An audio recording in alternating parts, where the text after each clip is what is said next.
Tiger Naseer ಸಾಬ್ಗೆ ಕೋಲಾರದ ಹುಲಿ Naseer ಸಾಬ್ಗೆ Congress party के टाइगर नसीर अहमद साहब के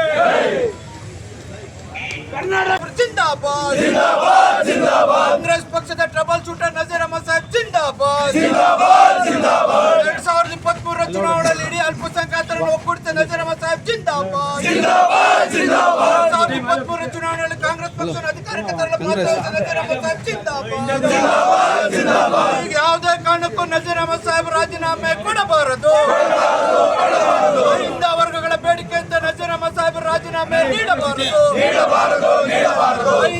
ಅಹಿಂದದ ದೊಡ್ಡ ಶಕ್ತಿ ಆಗಿರುವ ನಜೀರ್ ಅಹಮದ್ ಸಾಹೇಬರಿಗೆ ಜಯವಾಗಲಿ. ನಜೀರ್ ಅಹಮದ್ ಕೋಲಾರ ಜಿಲ್ಲಾ ಕಾಂಗ್ರೆಸ್ ಕಚೇರಿಯ ಮುಂದೆ ಇದು ಪ್ರತಿಭಟನೆ ಅಲ್ಲ, ನಮ್ಮ ಹಕ್ಕೊತ್ತಾಯ ಮಾಡ್ತಾ ಇರ್ತಕ್ಕಂಥದ್ದು ಮತ್ತು ಮನವಿ ಮಾಡ್ತಾ ಇರ್ತಕ್ಕಂಥದ್ದು. ಕಾಂಗ್ರೆಸ್ ಪಕ್ಷ ಕರ್ನಾಟಕ ರಾಜ್ಯದಲ್ಲಿ ಅಧಿಕಾರಕ್ಕೆ ಬರಲಿಕ್ಕೆ ಸತತವಾಗಿ 45 ವರ್ಷಗಳಿಂದ ಕಾಂಗ್ರೆಸ್ ಪಕ್ಷವನ್ನು ಕಾಪಾಡಿಕೊಂಡು ಉಳಿಸ್ಕೊಂಡು ಬೆಳೆಸ್ಕೊಂಡು ಬಂದಿರತಕ್ಕಂಥದ್ರಲ್ಲಿ ಅಲ್ಪಸಂಖ್ಯಾತರ ಪಾತ್ರ, ಅಹಿಂದ ವರ್ಗಗಳ ಪಾತ್ರ ಭಾಳ ದೊಡ್ಡ ಮಟ್ಟದಲ್ಲಿರ್ತಕ್ಕಂಥದ್ದು. 45 ವರ್ಷಗಳಿಂದನೂ ಕೂಡ ಮಾನ್ಯ ನಸೀರ್ ಅಹಮದ್ ಸಾಹೇಬರು ಕಾಂಗ್ರೆಸ್ ಪಕ್ಷವನ್ನು NSCಯಿಂದ ಹಿಡಿದು ರಾಜ್ಯದ ಎಲ್ಲ ಘಟಕಗಳಲ್ಲೂ ಕೂಡ ಕೆಲಸ ಮಾಡಿ ಪಕ್ಷವನ್ನು ಆಯಾ ಕಾಲಕ್ಕೆ ಅಧಿಕಾರಕ್ಕೆ ತರಲಿಕ್ಕೆ ಪ್ರಯತ್ನ ಪಟ್ಟಿದ್ದಾರೆ.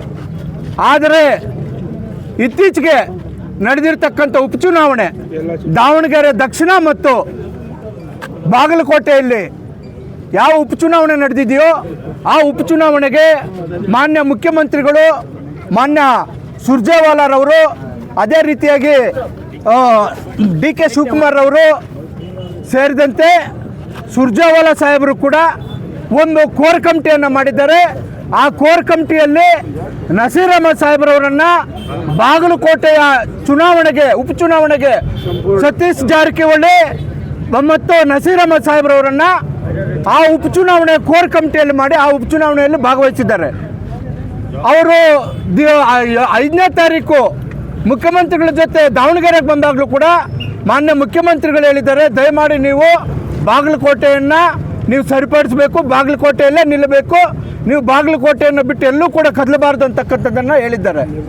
ಇಂಥ ನಿರ್ದೇಶನದ ಮೇಲೆಗೆ ಮಾನ್ಯ ನಸೀರ್ ಅಹಮದ್ ಸಾಹೇಬರು ಬಾಗಲಕೋಟೆಯಲ್ಲಿ ಕೆಲಸ ಮಾಡಿದ್ದಾರೆ. ದಾವಣಗೆರೆಯಲ್ಲೂ ಕೂಡ ನಮಗೆ ಸೋಲಾಗೋದಿಲ್ಲ.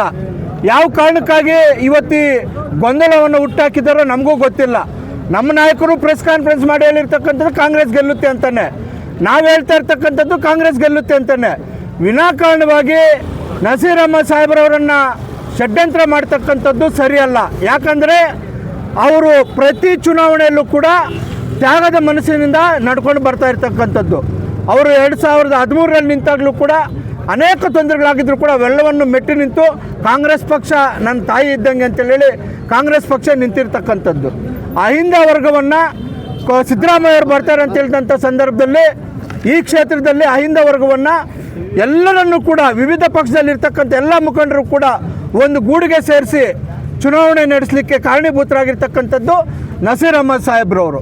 ನಸೀರ್ ಅಹಮದ್ ಸಾಹೇಬರು 2023ರ ಚುನಾವಣೆಯಲ್ಲಿ ಇಡೀ ಹಿಂದೆಂದೂ ಕೂಡ ಮುಸಲ್ಮಾನ್ ಸಮುದಾಯ 100% ಮತ ಕಾಂಗ್ರೆಸ್ ಕೊಡ್ತಕ್ಕಂಥ ಸಂದರ್ಭ ಇರಲಿಲ್ಲ.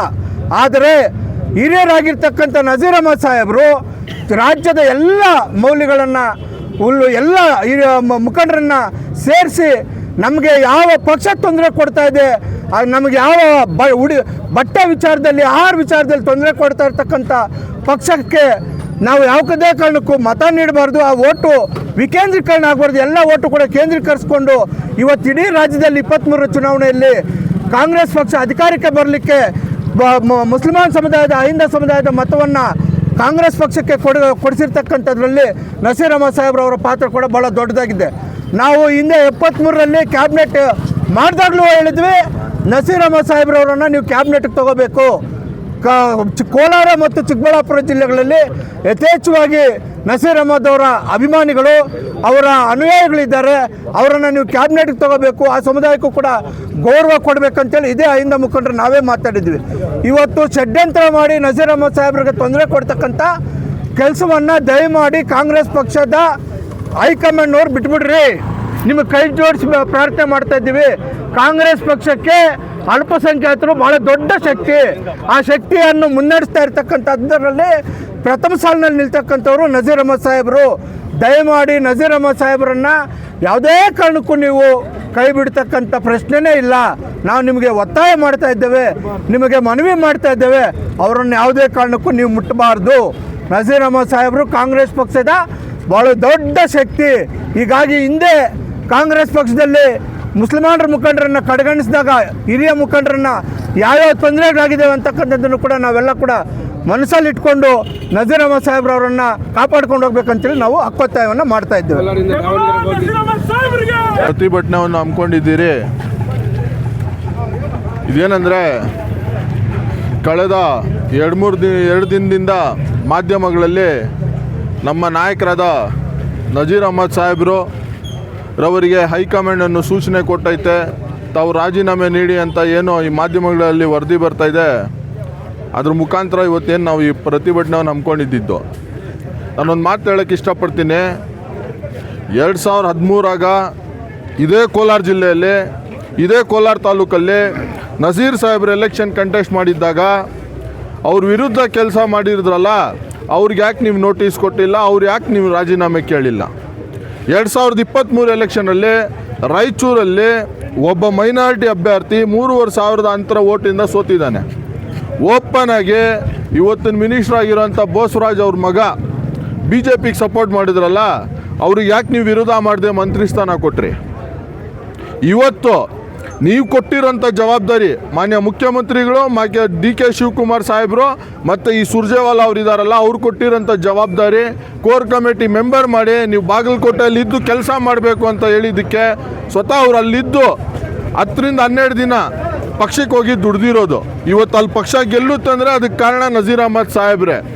ಈ ಥರ ನೀವು ಹಿರಿಯ ನಾಯಕರಿಗೆ ಮೂಲೆ ಗುಂಪು ಮಾಡೋ ಥರ ಈ ಆಟಗಳು ಶುರು ಮಾಡಿದ್ದೀರಲ್ಲ, ಅದಕ್ಕೆ ನಮ್ಮ ದೇಶದಲ್ಲಿ ಕಾಂಗ್ರೆಸ್ ಉಳಿತಾ ಇಲ್ಲ. ನೀವು ಹಿಂಗೆ ಏನಾದರೂ ರಾಜೀನಾಮೆ ತೊಗೊಂಡಿದ್ದೀರಾ ಅಂದರೆ ಮುಂದೆ ದಿನಗಳಲ್ಲಿ 2028ನೇ ಚುನಾವಣೆಯಲ್ಲಿ 100ಕ್ಕೆ 100 ಅಲ್ಪಸಂಖ್ಯಾತರು ಕಾಂಗ್ರೆಸ್ಸನ್ನು ಕೈ ಬಿಡುತ್ತಾರೆ. ಇದು ನಿಮ್ಗೆ ಎಚ್ಚರಿಕೆ ಇರಲಿ. ಮತ್ತು ಮನವಿನೂ ಮಾಡ್ಕೊಳ್ತಾ ಇದ್ದೀನಿ, ನೀವು ಯಾವುದೇ ಕಾರಣಕ್ಕೂ ಅವ್ರ ಹತ್ರ ರಾಜೀನಾಮೆ ತೊಗೋಬಾರ್ದು.